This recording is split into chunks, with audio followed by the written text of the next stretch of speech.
Hi friends, ನಾನು ನಿಮ್ಮ ಪ್ರೀತಿಯ ಪ್ರಸಾದ್ ಶೆಟ್ಟಿ. ಇವಾಗ ನಾನು ಇರೋದು MG ರೋಡ್ ನ ಮೆಟ್ರೋ ಸ್ಟೇಷನ್ ಅಲ್ಲಿ. ಇವಾಗ ನಾನು ಬಂದ್ಬಿಟ್ಟು MG ರೋಡ್ ನ ಚರ್ಚ್ ಸ್ಟ್ರೀಟ್ ಕಡೆಗೆ ಹೊರಡ್ತಾ ಇದ್ದೀನಿ. ಇದು ಬಂದ್ಬಿಟ್ಟು ಮೆಟ್ರೋ ಸ್ಟೇಷನ್ ನ ಎಂಟ್ರನ್ಸ್. ನೀವು ಇಲ್ಲಿ ನೋಡ್ತಾ ಇರ್ಬೋದು ಜನಸಾಗರ. ಎಲ್ಲಿ ನೋಡಿದ್ರು ಜನನೇ ಕಾಣಿಸ್ತಾ ಇದಾರೆ ಅಲ್ಲಿ.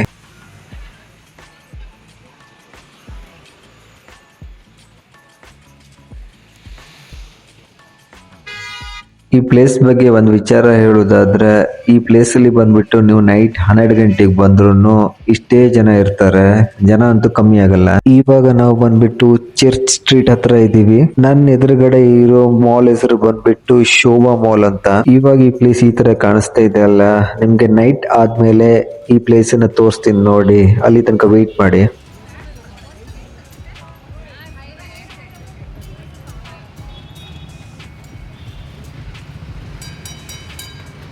ಇವಾಗ ನಾನಿರೋದು ಬಂದ್ಬಿಟ್ಟು ಶೋಭಾ ಮಾಲ್ನ ಎಂಟ್ರನ್ಸ್ ಅಲ್ಲಿ. ನೀವಿಲ್ಲಿ ನೋಡ್ತಾ ಇರ್ಬೋದು ಒಂದು ಶಾಪನ್ನ. ಇಲ್ಲಿ ಬಂದ್ಬಿಟ್ಟು ತರದ ಜ್ಯೂಸನ್ನ ಮಾಡಿಕೊಡ್ತಾರೆ. ಹಾಗೆ ಇಲ್ಲಿ ಬಂದ್ಬಿಟ್ಟು ಫೋಟೋನು ಕೂಡ ತೆಗಿತಾರೆ.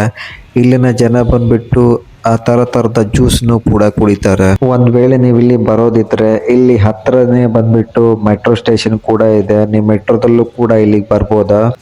ಹಾಗೆ ಈ ಮಾಲ್ ಪಕ್ಕದಲ್ಲಿರುವ ಇನ್ನೊಂದು ಶಾಪ್ ಅನ್ನ ನಾನು ನಿಂಗೆ ತೋರಿಸ್ತೀನಿ. ನೀವು ಇಲ್ಲಿ ನೋಡ್ತಾ ಇರ್ಬೋದು. ಇಲ್ಲಿ ನೋಡೋದಾದ್ರೆ ಲೇಡೀಸಿಗೆ ಸಂಬಂಧಪಟ್ಟ ವಸ್ತುಗಳು ಇಲ್ಲಿ ಜಾಸ್ತಿನೇ ಕಾಣಿಸ್ತಾ ಇದೆ. ಹೆಂಗಸರಂತೂ ಇಲ್ಲಿ ಮುಗಿ ಬಿದ್ದು ಇದನ್ನ ತಗೊಳ್ತಾ ಇದ್ರು.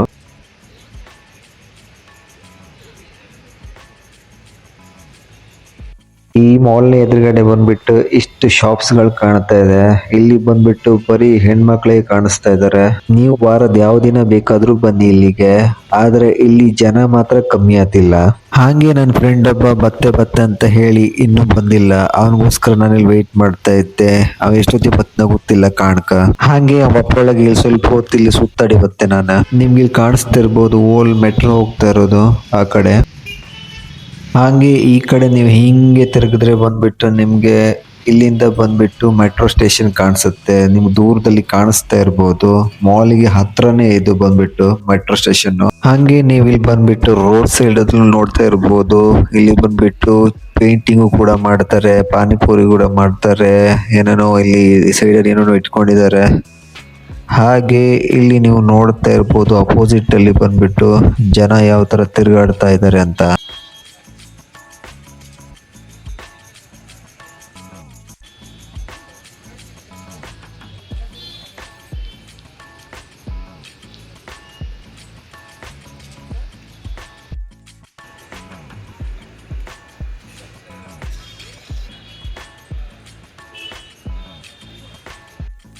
ನೀವು ಒಂದು ವೇಳೆ ಬಂದ್ಬಿಟ್ಟು ಬೆಂಗಳೂರಾಗಿದ್ರೆ ಈ ಪ್ಲೇಸಿಗೆ ಬೇಕಾದ್ರೆ ಒಂದಿನ ಪ್ಲಾನ್ ಮಾಡ್ಕೊ ಬನ್ನಿ, ನೋಡ್ಕೋ ಲೆಕ್ಕ. ಇವಾಗಿನ ಯಂಗ್ಸ್ಟರ್ ಅಂತೂ ಬಂದ್ಬಿಟ್ಟು ಸ್ಯಾಟರ್ಡೆ ಸಂಡೇ ಬಂದದ್ರೆ ಸಾಕು, ರಿಲ್ಯಾಕ್ಸ್ ಆಗ ಇಲ್ಲಿಗೆ ಬರ್ತಾರೆ. ನೀವು ಇಲ್ಲಿ ಅಪೋಸಿಟ್ ನೋಡ್ತಾ ಇರ್ಬೋದು ಚಿಕ್ಕ ಚಿಕ್ಕ ಶಾಪ್ಗಳನ್ನ ಇಟ್ಕೊಂಡಿದ್ದಾರೆ ವ್ಯಾಪಾರಕ್ಕೋಸ್ಕರ. ಅವ್ರಿಗೆ ಮಾತ್ರ ವ್ಯಾಪಾರ ಒಳ್ಳೆ ಚೆನ್ನಾಗಾಗುತ್ತೆ. ಇಲ್ಲಿ ಎಂತ ಗೊತ್ತಾ, ಇಲ್ಲಿ ಟೈಮ್ ಹೋದ್ದೇ ಗೊತ್ತಾಗ್ತಿಲ್ಲ. ನಾನು ಬಂದು ಒಂದೂವರೆ ಗಂಟೆ ಆಯ್ತಾ, ಟೈಮ್ ಹೋದ್ದೇ ಗೊತ್ತಾಗಿಲ್ಲ ನನಗೆ. ಇಲ್ಲಿ ನಾನು ನೋಡಿದೆ ಅಂತಂತ ಹೇಳಿದ್ರೆ ಇಲ್ಲಿ ಬಂದ್ಬಿಟ್ಟು ಔಟ್ ಸ್ಟೇಟ್ ಅವರು ಬಂದ್ಬಿಟ್ಟು ಫಾರಿನ್ ಅವರ್ಸು ಜಾಸ್ತಿನೇ ಇರ್ತಾರೆ ಇಲ್ಲಿ. ನಮ್ಮ ಕನ್ನಡದವ್ರನ್ನ ಬಂದ್ಬಿಟ್ಟು ಹುಡುಕಿ ತೆಗಿಬೇಕು. ಹಾಗೆ ಒಂದು ವಿಷಯ ಅಂತಂತ ಹೇಳಿದ್ರೆ ಇಲ್ಲಿಂದ ರೋಡು ಗೀಡು ಮತ್ತೆ ಇಲ್ಲಿನ ಬಂದ್ಬಿಟ್ಟು ಪ್ಲೇಸಸ್ ಬಂದ್ಬಿಟ್ಟು ತುಂಬಾ ಚೆನ್ನಾಗಿದೆ. ಹಾಗೆ ಮತ್ತೊಂದು ವಿಷಯ ಎಂತಂತ ಹೇಳಿದ್ರೆ ಬೆಂಗಳೂರಲ್ಲಿ ಬಂದ್ಬಿಟ್ಟು ಜನ ಇಷ್ಟಪಡೋ ಪ್ಲೇಸ್ ಅಲ್ಲಿ ಬಂದ್ಬಿಟ್ಟು ಈ ಪ್ಲೇಸ್ ಕೂಡ ಒಂದು. ಅದಕ್ಕೆ ಇಲ್ಲಿ ಜನಸಂಖ್ಯೆ ಜಾಸ್ತಿನೇ ಇರುತ್ತೆ. ಯಾವ ಟೈಮಲ್ಲೂ ನೀವು ನೋಡಿದ್ರು ಜನ ಜಾಸ್ತಿನೇ ಇರ್ತಾರೆ ಇಲ್ಲಿ. ಹಾಗೆ ಇಲ್ಲಿ ನೋಡ್ತಾ ನೋಡ್ತಾ ಕತ್ಲೆ ಆಗೋಕ್ ಶುರು ಆಯ್ತು. ನಾನು ಇವಾಗ ಬಂದ್ಬಿಟ್ಟು ನಿಮ್ಗೆ MG ರೋಡ್ ನ ನೈಟ್ ಲೈಫ್ ಬಗ್ಗೆ ನಿಮ್ಗೆ ತೋರಿಸ್ತೀನಿ ನಾನು. ನೀವ್ ಇಲ್ಲಿ ನೋಡ್ತಾ ಇರ್ಬೋದು MG ರೋಡ್ ನ ನೈಟ್ ಟೈಮ್ ಅಲ್ಲಿ ಬಂದ್ಬಿಟ್ಟು ಯಾವ ತರ ಕಾಣಿಸ್ತಾ ಇದೆ ಅಂತ. ಇಲ್ಲಿ ನೈಟ್ ಆಗ್ತಾ ಬಂದ್ಬಿಟ್ಟು ಜನಸಂಖ್ಯೆನೂ ಕೂಡ ಜಾಸ್ತಿ ಆಗ್ತಾನೆ ಇರುತ್ತೆ. ಇವತ್ತಿನ ವಿಡಿಯೋ ನಿಮ್ಗೆ ಇಷ್ಟ ಆಗಿದೆ ಅಂತ ನಾನು ಅನ್ಕೊಂತೀನಿ. ಹಾಗೆ ಲೈಕ್, ಶೇರ್ ಹಾಗೆ ಸಬ್ಸ್ಕ್ರೈಬ್ ಮಾಡೋದನ್ನ ಮರಿಬೇಡಿ. ಧನ್ಯವಾದಗಳು.